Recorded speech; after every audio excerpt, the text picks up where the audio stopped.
And after watching film on this Alabama-Michigan game, there's a clear-cut and obvious reason as to why Alabama lost. And if you want to go even farther with it, not just one play, but one said player on this play cost Alabama the game. If this one player would have did his job on this one play, the outcome would have been different.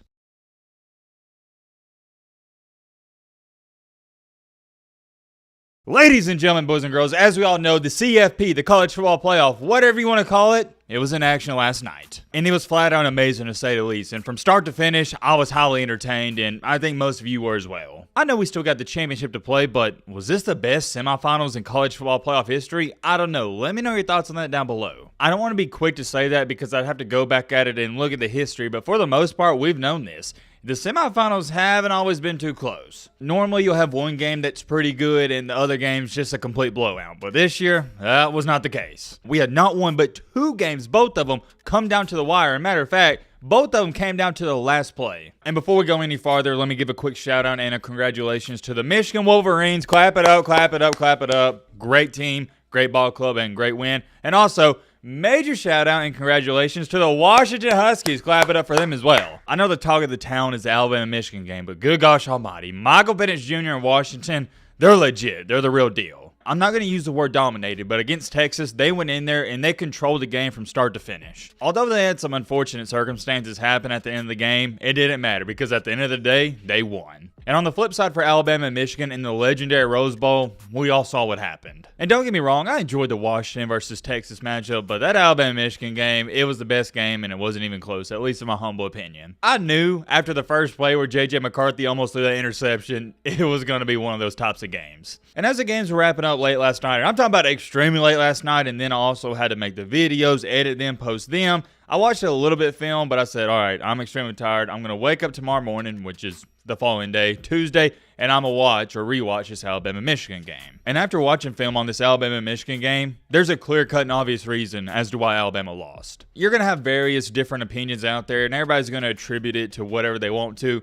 But for me, at least, when I got done watching film, there was 3 reasons why I thought Alabama lost this game. And in this video, I'm kind of going to give you a little film study of what I saw, and I'm going to show you exactly what went down. But more importantly, and if you really want to break this down to the nit and gritty, there was one big play that cost Alabama this game. And if you want to go even farther with it, not just one play, but one said player on this play cost Alabama the game. If this one player would have did his job on this one play, the outcome would have been different. We're going to talk all about that in today's video. This topic is so important. It is the one and only thing we're going to talk about. And by the way, we're not doing no intro, none of that. We're just going to get straight into it. If you like college football content, consider subscribing. We'd love to have you here. We're just a bunch of guys and girls that like talking about college football. That's it. It is as plain and as simple as that, but let's dive into things here. We are going to fast forward completely past the first half because Alabama did not play that good, and there's nothing in the first half that really cost them this game. We're going straight to the beginning of the third quarter in which Alabama received the kickoff. It is 2nd down and 8 from the 16, and Alabama sees a little bit of run success. The true freshman running back, Justin Haynes, gets about a 10-yard run. Only 2 plays later on 2nd and 10. Yet again, the true freshman Justice Haynes gets another 11, 12, 13 yards. Couple plays after that, what do you know? 2nd and 2, Jace McClellan, Alabama's other star running back, he gets a big pickup. Alabama has crossed the 50, and they have done nothing but smash mouth football. They've ran against Michigan, and at this point in time when I'm watching it live, I'm like, man, the tide's turning. We was feeling Michigan out in the first half. We're establishing the run. This is amazing. This is great. This is the drive we needed. And right when I was thinking that, you can't make this up. Everything's going great. We're ahead of the sticks. We're ahead of the chains, whatever you want to call this. Alabama, their snapper, yet again has another bad snap. And it's not even the fact that it was a bad snap.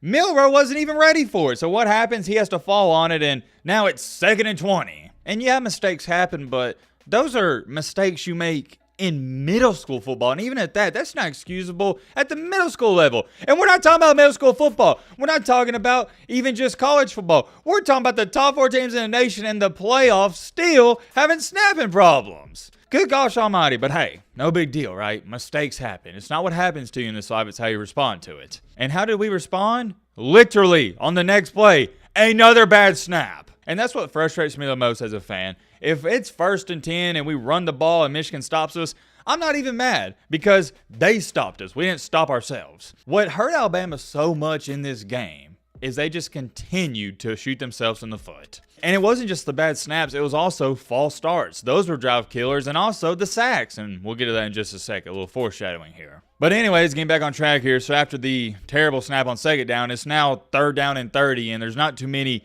30-yard plays you have in the playbook against a great team like Michigan. So what happens? Alabama went from running the ball 10 yards per play on that drive to punting it away to Michigan and no points to show for it. That right there is reason number 1 as to why I think Alabama lost this game. Now with that being said, and I probably should start out with this, but here's reason number 2. In the first half, Alabama allowed not 1, not 2, not 3, not 4, but count up 5 sacks. And keep in mind, that's what Jalen Milroe is arguably the best athlete in all of college football. So if you didn't have Jalen Milroe back there, it probably would have been something like 8 sacks. And why is that so important? Because when you get sacked, it is essentially the same as having these bad snaps I just showed you. When you get sacked, it's normally what? A 7-8 yard loss, you're behind the sticks, and in a playoff game, that's just not going to work out in your favor many times. And I tried telling my Bama fans all throughout the season, and I was going on rants and tangents about the snapping problems, even dating back to the Texas and Mississippi State game. I stated if we somehow, some way made it to the SEC championship against Georgia,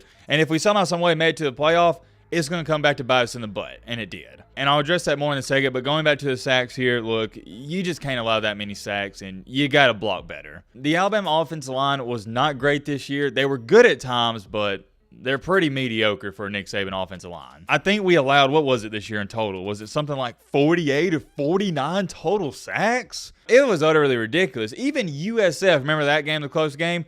USF sacked us like 7 or 8 times. Make no mistakes about it, this was a very special Alabama team, but the reason they were special is because they shouldn't even got here in the first place. They just continue to make so many clutch plays to even get to this point, so that's why this team meant a lot to me. But as far as it goes for this being a great championship team, heck no, this was not a championship team. This was arguably one of the clutchest teams Nick Saban has ever had, but very far from a championship team. But let's continue along here. Alabama did pretty good in the second half. Michigan, they didn't have their best stuff, but hey, they tie the game up. Let's just fast forward past that. They tie the game up 20-20. As we all know, after they tie it up, Alabama gets the ball back. They don't do anything too crazy, and the game goes to overtime. And in overtime, there's nothing to say for Michigan's drive because, what was it, 2 plays and a touchdown? They handed the ball off twice, had great run plays, and Blake Corum took care of the rest. So it comes down to this. Alabama's down by 7, and you got to have a touchdown. It's 3rd and goal from the 14, not an ideal situation, and Alabama draws up a pretty good play to get it to 4th and more than manageable. They hit Jermaine Burton on the out route for about 11 yards. So we are now officially at the infamous play that everybody remembers. We're at the play that everybody saw, and whoa, hold on. I know what you're sitting there saying. Matt, why in the crap are you showing me this play?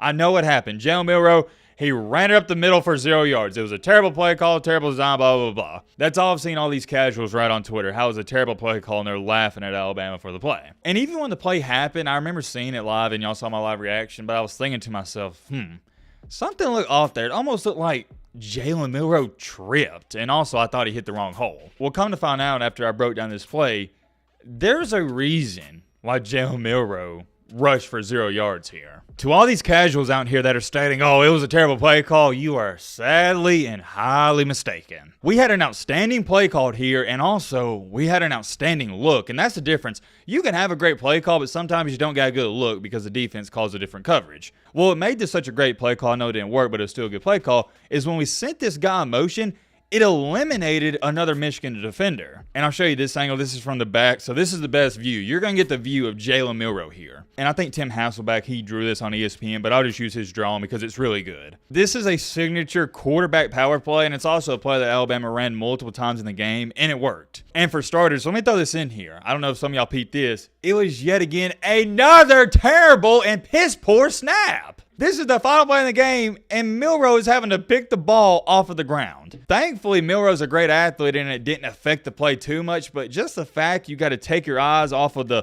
lineman and look at the ball for even a split second, that sucks. But anyways, getting back to this play here. So it's quarterback power, and the guard you see right here where the long line's drawn, he's going to be pulling. On the far left, you got one guy blocking one guy, and then right here where the two guys are scribbled in together, that's a double team. And yet again, this one guy you see going to the left here, I'll draw an arrow to it, he is leaving the play. He's falling the back. So when it comes down to it, we had the look we wanted. We had the play. But at the end of the day, and Nick Saban said this years ago, and it always stuck with me, somebody asked him one time about the play calls and whatnot, and Saban stated, At the very end of the day, the play calls don't matter too much because it doesn't matter what you call, the player's got to go out and execute it. And I've always loved that thinking because he's right. On this last play, Alabama didn't execute it well, and Michigan, they played it well. And here's where things get really interesting. So this guy on the far left, I'll use yet again Tim Hasselback's drawing here. He's an unblocked defender. But when you rewatch this play, and I'll show it to you right here, he actually overran the play. He overcommitted.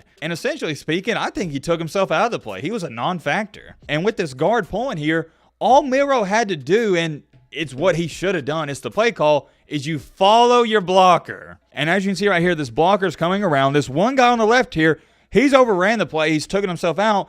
Milroe, all he had to do was go left, and that was the design of the play. Granted, let me throw this in here. It's much easier for me eating cheesy puffs on the couch trying to dissect this play after watching the replay and say, oh yeah, Milroe should have went left. Much easier said than done. And I was kind of shocked because Milroe, he's a fantastic runner. He normally always follows the blockers. I'm like, man, I can't believe he just went up the middle and thought he was going to force himself through that hole and gap. Why in the world would Jalen Milroe not follow his blocker and go left? And I'm continuing to watch the play over and over and over. And then I saw it. I saw what really happened. You see number 65 here? I'm going to circle him for you. He is the reason we lost this game, and he is the reason this play didn't work. Because you know what happened on this play? 65 got straight up bullied and pushed 3 to 4 yards backwards. And if you're sitting there saying, well, Matt, that doesn't matter. It happened on the right side of the play. Well, here's why it matters.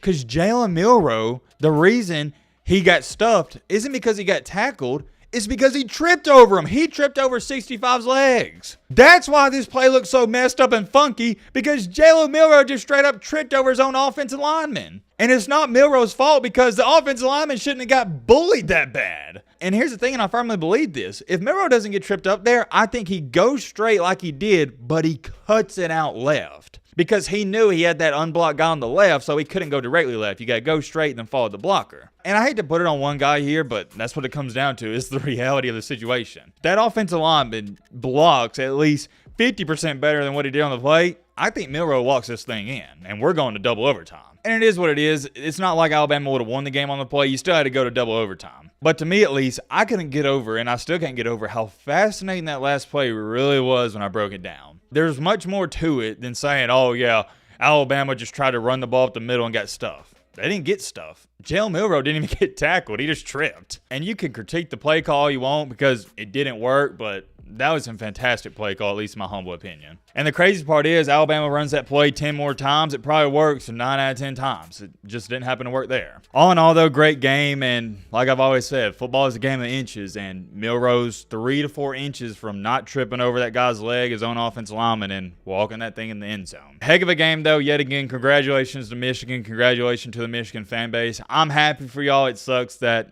obviously I had to come out on the wrong side of a game like that. But still, it was a legendary game to say the least. I'm very curious, though. Let me know your thoughts down below about that.